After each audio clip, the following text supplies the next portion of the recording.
Good morning, everyone. After 7 hours of farming, I'm finally able to upgrade my Volgan weapon into the Einden weapons.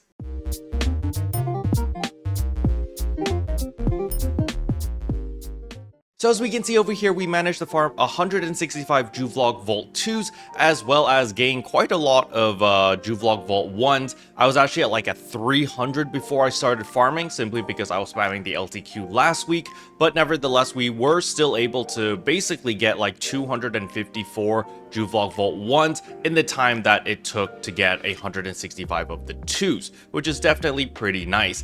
Now, for my friends who are wondering if I ever got a Cres Cube, yes, I was able to get one Cres Cube in the span of 7 hours of farming. So yes, it is really rare. We actually did the math. If I wanted to farm 15 of these Cres Cubes, and if it did drop every 7 hours, if I farmed 3 hours every single day, it would basically take me a month and a little bit more in order to get 15 Cres Cubes to make my Zenith weapon. So yeah, Cres Cubes are not easy to come by. However, obviously there are people who have played with me who have gotten a lot luckier and literally got 5 Cres Cubes within the first 2 days, and they already have their Zenith weapon and they're all good and dandy. But in my case, it's a little bit harder. But with that being said, it is time to make our Einden weapon. The very first thing you need to do is actually unequip the weapon from your weapon palette. It's very important that you do this, or else you won't be able to use it as a material, and you also need to unlock the weapon. Alright, so we've unlocked our Volgan weapon with all our nice little augments and Fix a Fatale 5. Next up, we're going to head over to the item exchange shop, head over to equipment upgrade,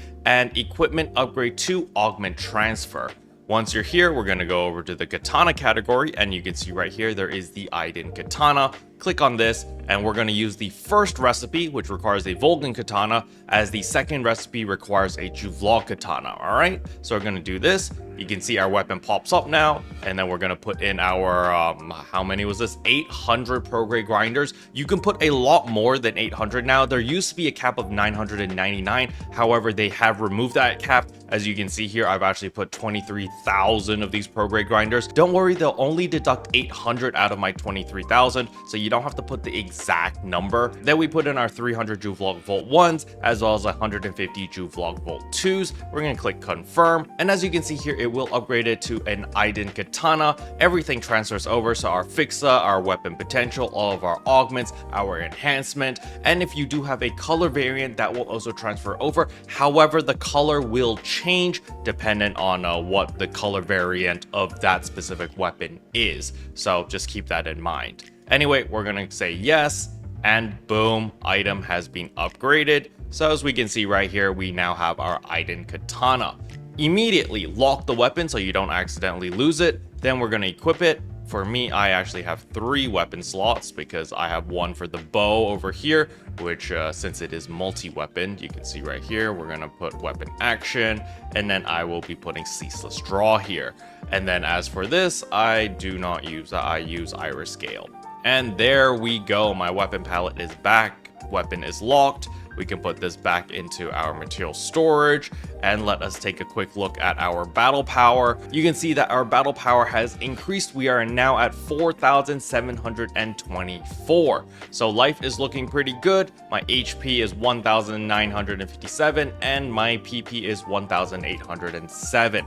Now do keep in mind that I do not have my food buffs available here at the moment. If I have my food buffs, I will easily go over 2,000 HP, and then my PP is like at 197 or 190 something, but nevertheless pretty good stuff. And if we look at my melee potency, we are sitting on 477.3, pretty nice. So after farming 7 hours in the Altar Battle Line West Desert area, what is my takeaway for this game mode? Personally, I think it is a fantastic game mode. It's actually exactly what I wanted 4 years ago in a regular PSE combat zone. You know, the PSE bar doesn't go down, the map is relatively small, the mobs and the trials and all the different EX missions are engaging and fun. So this is basically where I'm going to be farming all day every day. Just as a reminder, this combat zone does drop all of the following augments, as you can see right here: Hal Finale, Glangagus Maste, Gladius Souls, Grand Dreadkeeper 1s, Lux Hal Finale, Glangagus Maste, Grand Gladius Soul, and Grand Dreadkeeper 2s. They do drop all of these different augments. As you can see, I have hundreds of basically every single capsule over here, as I have been farming here for quite a bit. And yeah, it's definitely worth your time farming here, especially if you can get a little bit of rare drop rate going, like, you know, it's PSO2 day, or better yet, next week we do have a boost campaign where we're gonna get like 250% more rare drop rate. So be a really good time to farm in the new combat zone, because again, you might get lucky, might get a lay-in weapon, might get a Cres weapon to drop, pro grade armors if you're still progressing through your character and you need new armors.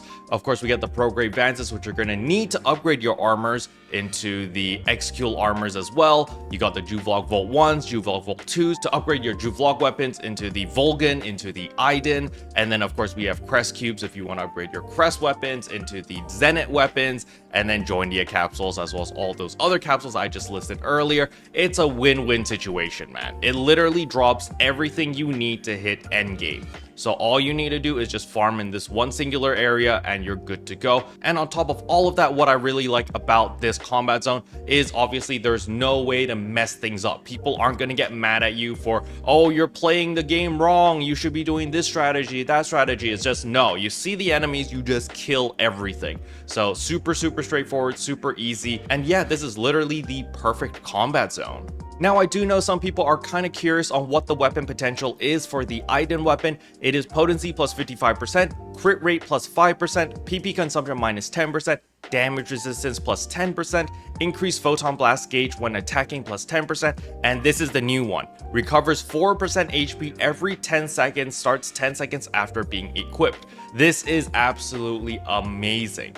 The 55% potency, the crit rate, like this stuff is all really good to begin with, but just extra HP regeneration. Remember, this 4% kicks in regardless whether you're taking damage or not. It's just every 10 seconds, boom, you recover 4% of your maximum HP. Super nice, especially for me, since I have so much HP. I'm literally rocking like 2.1k HP, so that extra 4% regeneration is going to be really nice for me. Special thanks to all the members for supporting the channel. It really means a lot to me. Thank you again. But yeah, that's all I wanted to cover in today's video. Hopefully you guys found it helpful. If you did, I would appreciate a like and a subscribe, and I'll see you guys in tomorrow's video. Bye.